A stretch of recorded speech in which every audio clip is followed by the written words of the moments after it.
Question number 178. 0.5 kilogram દળનો બોલ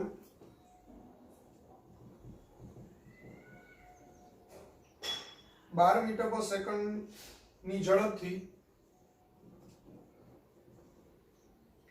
સખત દિવાલ સાથે 30 અંશના ખૂણે અથડાય છે.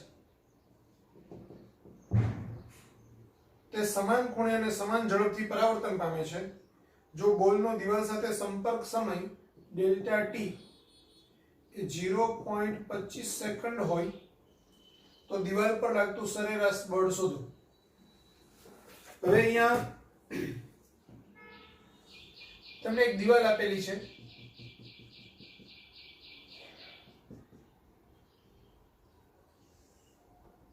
અહીંયા પર એક બોલ દિવાલ સાથે v વેગથી 30 અંશના ખૂણે અથડાય છે. આ બોલનું વેગમાન mv થશે. એના બે ઘટક આપણે લઈ શકીએ. હવે સમજો આ 30 નો ખૂણો એટલે આ 30 નો ખૂણો થાય, એટલે આ 60 નો ખૂણો થાય. આ 60 નો ખૂણો થાય તો mv નો x અક્ષની દિશામાંનો ઘટક mv cos θ થાય, એટલે mv cos 60 અને આ બાજુનો ઘટક mv sin 60 થશે. હવે અથડાઈને 30 ના જ ખૂણે આટલા જ વેગથી રિટર્ન જાય છે. તો અહીંયા પણ એનું વેગમાન mv થશે. આ બી 30 નો ખૂણો છે તો એના બી બે ઘટક પડશે. આ 30 એટલે આ 30 થાય, એટલે આ 60 નો ખૂણો થાય. તો આ mv cos 30 સોરી cos 60 અને આ mv sin 60.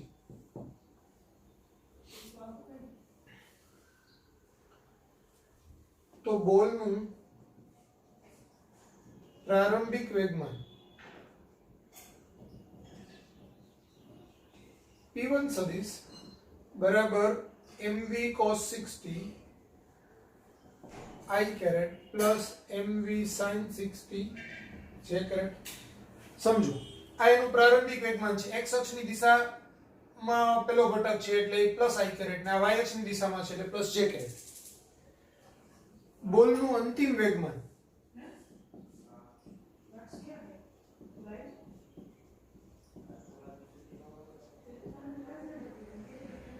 p2 સદિશ એટલે minus mv cos 60 i caret વત્તા mv sin 60 j caret. સમજો આ x ઘટક ઋણ x અક્ષની દિશામાં છે એટલે માઈનસ i caret ને આ plus j caret.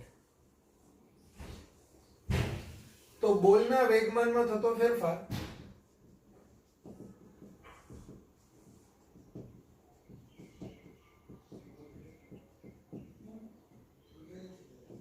Delta p સદિશ એટલે p2 સદિશ માઈનસ p1 સદિશ એટલે minus mv cos 60 i caret plus mv sin 60 j caret minus p1 સદિશ એટલે i માઈનસ ને i માઈનસ એટલે minus mv cos 60 i caret minus mv sin 60 j caret. આ બંને કેન્સલ.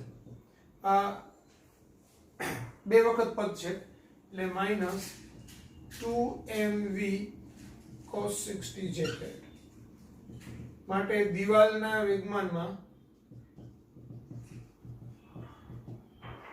થતો ફેરફાર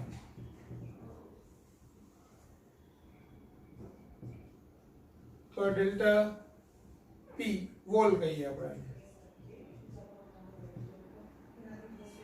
આ બોલ છે તો એ plus 2mv cos 60 j caret થશે. હવે આવું શા માટે? આ માઈનસ છે તો આ પ્લસ. તો સમજો જ્યારે બે પદાર્થો એકબીજા સાથે અથડાતા હોય ત્યારે ન્યૂટનના ગતિના ત્રીજા નિયમ મુજબ 1 વડે 2 પર લાગતું બળ એ 2 વડે 1 પર લાગતા બળ એ સમાન મૂલ્યના અને પરસ્પર વિરુદ્ધ દિશાના હોય. એટલે આપણે એમ કહી શકાય કે ભાઈ F12 સદિશ બરાબર માઈનસ F21 સદિશ. આ ન્યૂટનની ગતિનો ત્રીજો નિયમ છે. હવે કોઈ બી પદાર્થ પર બળ લાગતું હોય, જેના પર બળ લાગતું હોય એ બળના વેગમાનનો ફેરફાર એના છેદમાં ડેલ્ટા ટી, એટલે delta P by delta T. એમાં ડેલ્ટા પી કોનો લેવાનો? જે પદાર્થ પર બળ લાગી રહ્યું હોય એનો. તો અહીંયા 1 પર 2 વડે લાગે બળ, એટલે અહીંયા 1 પર બળ લાગે તો આનું વેગમાનનો ફેરફાર delta P1 by delta T થાય, અને અહીંયા minus delta P2 by delta T થાય. પણ અથડામણ તો એક જ થાય છે, એની વચ્ચેનો સંપર્ક સમય એક ડેલ્ટા ટી છે, એટલે બે માટે ડેલ્ટા ટી જ લાગુ પડે. આ ડેલ્ટા ટી કેન્સલ થાય, એટલે ડેલ્ટા P1 સદિશ બરાબર માઈનસ ડેલ્ટા P2 સદિશ. અથવા આપણે એમ કહી શકાય કે P2 તો એ માઈનસ ડેલ્ટા P1. એટલે બે પદાર્થ એકબીજા સાથે ટૂંકમાં એકબીજા પર બળ લગાવતા હોય ત્યારે એકના વેગમાનનો ફેરફાર જેટલો હોય એટલા જ ફેરફાર છે બીજાનો હોય, પણ એની દિશા પર વિરુદ્ધ હોય. એટલે આની દિશા જો માઈનસ mv જે cos i કેરેટ હોય તો આની છે તે plus mv cos i caret થશે. આ i કેરેટ છે તો કેન્સલ કર્યું. માટે દિવાલ પર લાગતું બળ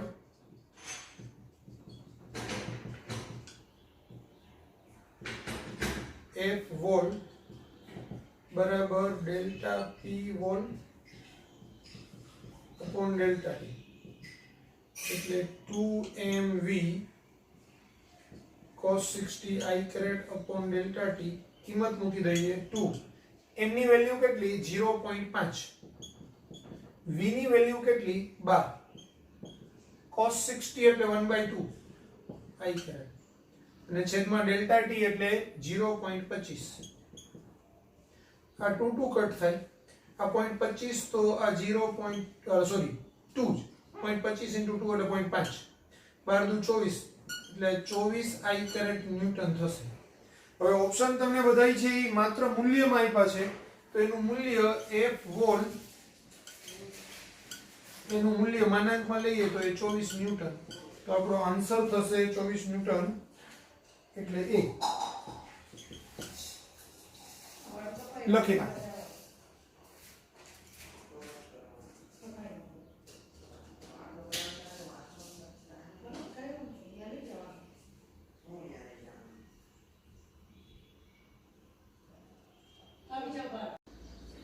ક્વેશ્ચન નંબર 179. એક ટેબલ પર k બળ અચળાંકવાળી સ્પ્રિંગને સ્થિરોલમ મૂકેલી છે. તેના ઉપરના મુક્ત છેડા પર m દળનો પદાર્થ h ઊંચાઈથી પડે છે. તેથી સ્પ્રિંગ d અંતર જેટલી દબાય છે. તો આ પ્રક્રિયામાં કુલ કેટલું કાર્ય થાય એવું પૂછેલું છે. ત્યાં કુલ શબ્દ છેકી નાખો અને તેની જગ્યાએ આ પ્રક્રિયામાં ઘર્ષણ બળ વડે કેટલું, ઘર્ષણ બળ વિરુદ્ધ કેટલું કાર્ય થાય, આવો ક્વેશ્ચન છે.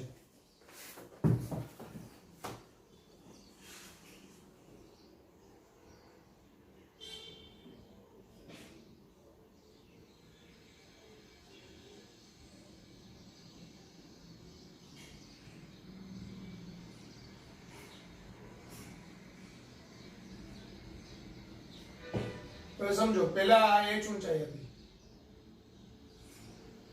હવે આ d જેટલી સ્પ્રિંગ દબાય છે અને બ્લોક આવી જાય છે અહીંયા, બરાબર. તો ઘર્ષણ બળ વડે ઘર્ષણ બળ વિરુદ્ધ થતું કાર્ય બરાબર બ્લોક ની સ્થિતિ ઊર્જામાં થતો ઘટાડો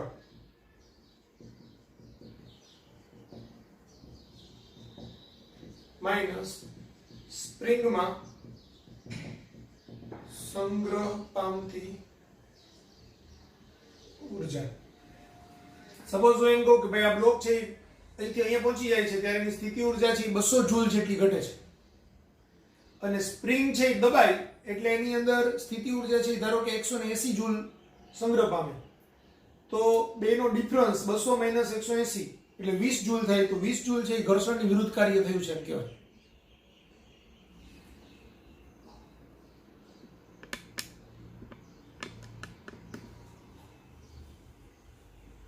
તો આ બ્લોકની સ્થિતિ ઊર્જામાં થતો ઘટાડો એ mgh+d થાય, અને સ્પ્રિંગની સંગ્રહ પામતી સ્થિતિ ઊર્જા એ 1/2kx², એ સૂત્ર અનુસાર d જેટલું દબાય છે એટલે 1/2kd². તો આ આપણો આન્સર થાય mgh+d - 1/2kd² a.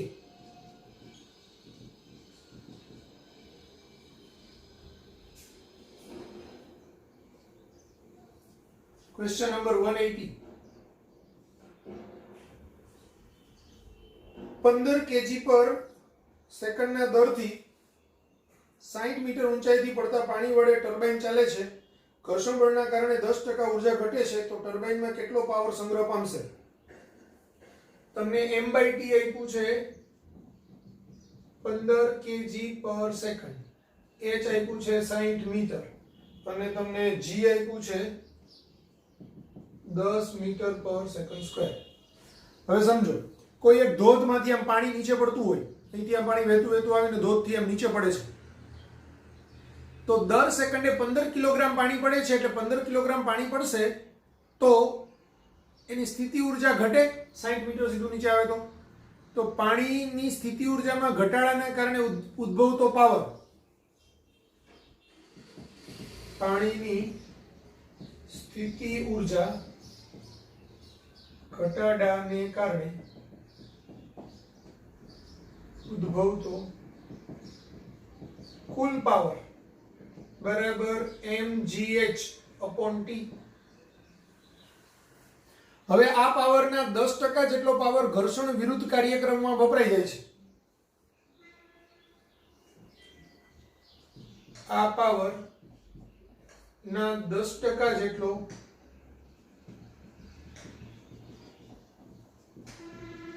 ઘર્ષણ વિરુદ્ધ વપરાઈ જાય છે.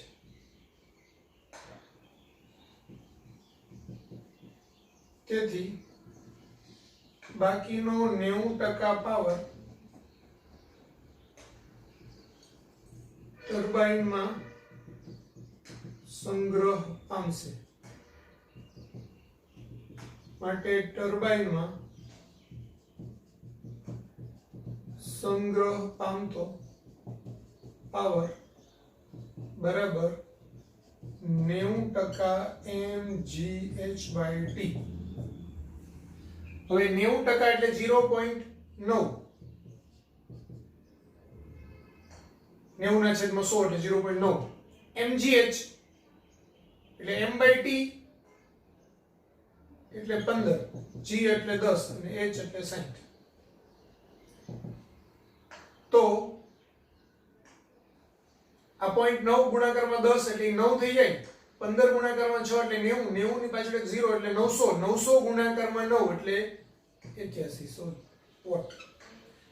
હવે 8100 વોટ, પણ તમને બધા આન્સર કિલોવોટમાં આપ્યા છે એટલે આને આપણે 3 મિનિટ પછી પોઈન્ટ એટલે 8.1 કિલોવોટ થાય. તો આપણો 8.1 કિલોવોટ એટલે ઓપ્શન આવશે A.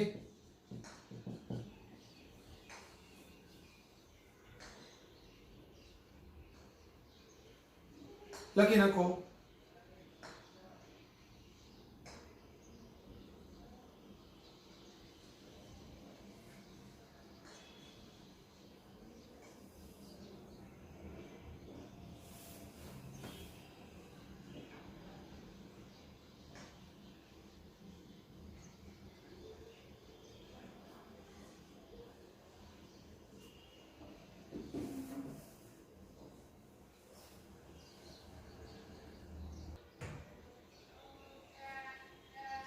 Question number 181. એક એન્જિન પંપના નાળચામાંથી સતત પાણી બહાર નીકળે છે. v વેગથી બહાર નીકળતા પાણીની ધારનું એકમ લંબાઈ દીઠ દળ m છે, તો પાણીને કેટલા દરથી ગતિ ઉર્જા આપે છે? હવે આપણે ધારી લઈએ, ધારો કે t સમયમાં l લંબાઈ અને m દળ નું પાણી બહાર નીકળે છે. એકમ લંબાઈ દીઠ પાણીનું દળ, એને રકમમાં સ્મોલ m કીધેલું છે, એ m/l થાય. પાણીનો વેગ v બરાબર l/t. હવે પૂછ્યું શું છે? કેટલા દરથી ગતિ ઉર્જા આપે છે. એટલે ગતિ ઉર્જાનો દર પૂછેલો છે, તો ગતિ ઉર્જાનો દર બરાબર k બાય t એટલે કે 1/2 mv square by t. t સમયમાં m દળનું પાણી બહાર નીકળે છે એટલે જે પાણી બહાર નીકળ્યું m દળનું એની ગતિ ઉર્જા કેટલી થાય 1/2 mv સ્ક્વેર અને એનો દર એટલે એના છેદમાં સમય તો ગતિ ઉર્જાના છેદમાં સમય એટલે 1/2 mv સ્ક્વેર બાય t. હવે 1/2 આને હું આમ લખું m by t v square. હવે આ આપણો જવાબ આવી ગયો કહેવાય 1/2 m by t v square. પણ તમને ઓપ્શનની અંદર ક્યાંય કેપિટલ m તો આપ્યો જ નથી કારણ કે કેપિટલ m તો આપણે ધાર્યો છે, સમય t પણ આપણે આપ્યો નથી. તમને રકમમાં ખાલી બે જ વસ્તુ આપી છે સ્મોલ m અને v અને જવાબની અંદર બધા જ ઓપ્શન છે સ્મોલ m અને v ના સ્વરૂપમાં છે.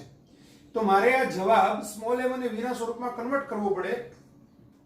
તો હું આમ કરું 1/2 આને m બાય l કરું તો સ્મોલ m આવે પણ અહીંયા તો l છે નહીં એટલે પાછું હું l વડે ગુણી નાખું એને અને છેદમાં t તો આ l કેન્સલ થાય તો m બાય t થાય અને અહીંયા m બાય t છે એટલે આપણે રકમ ઉપરના સ્ટેપમાં કંઈ ફરક કરતા નથી. પણ હવે આ 1/2 m બાય l એટલે સ્મોલ m અને l બાય t એટલે v આ v નો વર્ગ તો શું થયું 1/2 m v નો ઘન. તો આ આપણો આન્સર થશે. તો એવું ઓપ્શન છે ડી. ક્લિયર? નેક્સ્ટ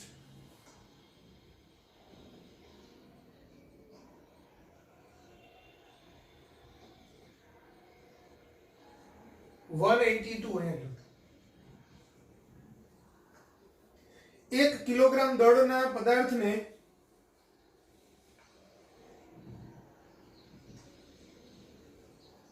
20 મીટર પર સેકન્ડના વેગથી ઊંચે ફેંકવામાં આવે છે. 18 મીટર ઊંચાઈ પ્રાપ્ત કરે ત્યારે ક્ષણ માટે તે સ્થિર થાય છે તો ઘર્ષણના કારણે કેટલી ઊર્જા ગુમાવશે? g બરાબર 10 મીટર પર સેકન્ડ 10 મીટર પર સેકન્ડ સ્ક્વેર. તો ઘર્ષણના કારણે ગુમાવેલી ઊર્જા બરાબર પ્રારંભિક ગતિ ઊર્જા માઈનસ અંતિમ સ્થિતિ ઊર્જા. સમજો કોઈ બી પદાર્થને આપણે નીચેથી ઉપરની તરફ આમ ફેંકીએ બરાબર તો અહીંયા જ્યાંથી ફેંકો ત્યાં એની પાસે જેટલી ગતિ ઊર્જા હશે એ ગતિ ઊર્જાથી એ ગતિ કરતો કરતો કરતો ઉપર જશે. મહત્તમ ઊંચાઈએ પહોંચે ત્યારે એની બધી જ ગતિ ઊર્જા સ્થિતિ ઊર્જામાં કન્વર્ટ થઈ જાય બરાબર. એટલે અહીંની ગતિ ઊર્જા બરાબર અહીંની સ્થિતિ ઊર્જા. એવું ક્યારે થાય? જો ઘર્ષણ રહિત પરિસ્થિતિ હોય એટલે ઘર્ષણ બળને અવગણીએ તો તળિયે જેટલી ગતિ ઊર્જા હોય એટલી જ ટોચ ઉપર સ્થિતિ ઊર્જા હોય અને 1/2 mv સ્ક્વેર બરાબર mgh એવું આપણે લઈ શકીએ. પણ જો ઘર્ષણ રહિત પ્રક્રિયા ન હોય એટલે કે ઘર્ષણ લાગતું હોય આ ગતિ દરમિયાન તો શું થાય? અહીંની ગતિ ઊર્જા એ અહીંની સ્થિતિ ઊર્જા વત્તા ઘર્ષણ વિરુદ્ધ થયેલું કાર્ય એ બે જેટલું હોય. એટલે ઘર્ષણ વિરુદ્ધ થયેલી કાર્ય અથવા તો ઘર્ષણમાં વપરાયેલી ઊર્જા એ અહીંની ગતિ ઊર્જા માઈનસ મેળવેલી સ્થિતિ ઊર્જા એ બેની બાદબાકી જેટલું હોય.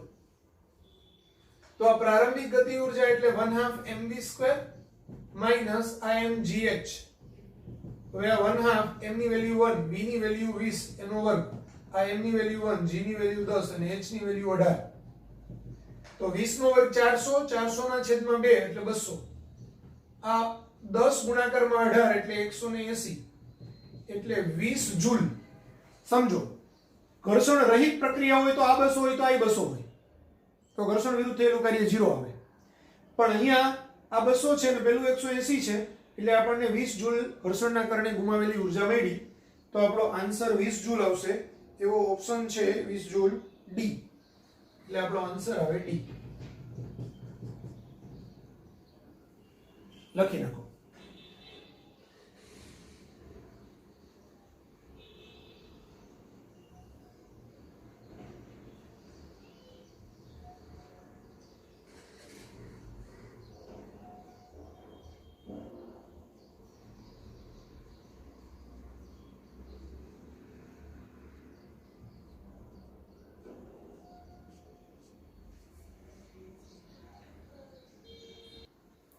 Question number 183.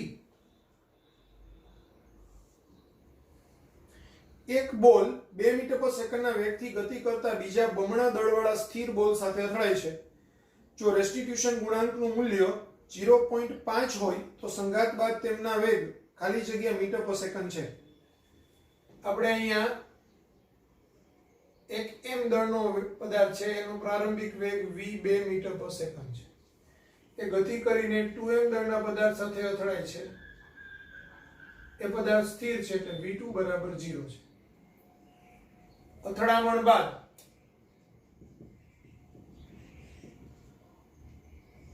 m દળના પદાર્થનો વેગ v1 ડેશ થાય અને 2m દળના પદાર્થનો વેગ v2 ડેશ થાય. બરાબર. e બરાબર 0.5 આપેલ છે. તો આપણને v1 ડેશ ને v2 ડેશ ના સૂત્રો સીધા જ ખબર છે, મેં તમને કરાવેલા છે. મેં તમને આવું શીખડાવેલું કે ભાઈ અહીંયા પહેલા છેદમાં m1 m2 v1 વત્તા પાછું અહીંયા m1 m2 v2. એવી જ રીતે v2 ડેશ માં બી આવતું પહેલા લખી જ નાખવાનું m1 m2 v1 વત્તા m1 m2 v2. આટલું કમ્પલસરી લખવાનું. ચારે ચારે અહીંયા m1 m2 m1 m2 m1 m2, અહીંયા v1 v1 v2 v2, આટલું કમ્પલસરી લખવાનું છે. હવે અહીંયા 1 હોય 1 તો 1 ની પોઝિશન પર અહીંયા બાદબાકી આવે, અહીંયા 2 છે એટલે અહીંયા 2 પોઝિશન પર બાદબાકી આવે, અહીંયા બાદબાકી આવે, અહીંયા બાદબાકી આવે. હવે બાદબાકી આવે એમાં 1 પોઝિશન પર બાદબાકી લખું તો અહીંયા મારે લખવાની બાદબાકી m1 em2 અને અહીંયા બાદબાકી લખવાની m2 em1. m1 em2 1 position પર બાદબાકી છે તો m1 પહેલા લખવાનું અને em2 પછી લખવાનું. અહીંયા 2 પોઝિશન પર બાદબાકી કરવાની અને m2 પહેલા લખવાનું અને em1 પછી લખવાનું. m1 em2 m2 em1. હવે બાકીની બે જે જગ્યા વધી ત્યાં 1 e વાળું પદ આવે તો અહીંયા 1 e. v2 છે તો અહીંયા m2 લખવાનું, અહીંયા v1 છે ત્યાં m1 લખવાનું, એટલે અહીંયા બી 1 e તો કરવાનું જ પણ m1 લખવાનું. આવા બે સૂત્રો છે આપણે. બરાબર. તો હવે આ v1 ડેશ કરું તો હવે આમાં મારે કિંમત મૂકવાની. m1 એટલે m અને m2 એટલે 2m, e એટલે 0.5, v1 એટલે 2 મીટર પર સેકન્ડ અને v2 એટલે 0. તો અહીંયા હું v2 ની કિંમત 0 મૂકીશ બેયમાં એટલે આ તો આખું જ 0 થઈ જશે એટલે આમાં તો કિંમત મૂકવાની જ નથી. એટલે આપણે ખાલી પહેલા બે પદ થી જવાબ આવશે. તો અહીંયા હું m1 એટલે m માઈનસ આ 0.5 2m,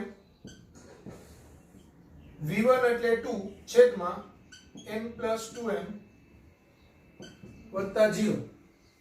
હવે સમજો આ m આ 0.5 into 2m એટલે પાછું m 2/3m એટલે આ m minus m એટલે 0 એટલે પહેલો વેગ 0 મીટર પર સેકન્ડ થાય. પછી v2 ડેશ એટલે હવે આમાં કિંમત મૂકું તો 1 plus e એટલે 1 plus e એટલે 0.5, m1 એટલે m છેદમાં m1 plus m2 એટલે m plus 2m, v1 એટલે 2 મીટર પર સેકન્ડ વત્તા આ પદ 0. હવે સમજો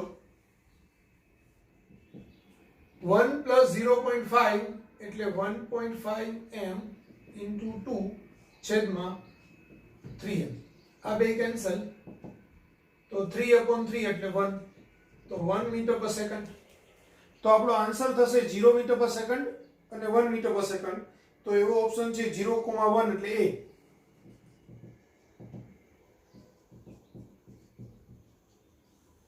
લખી નાખો ચાલો.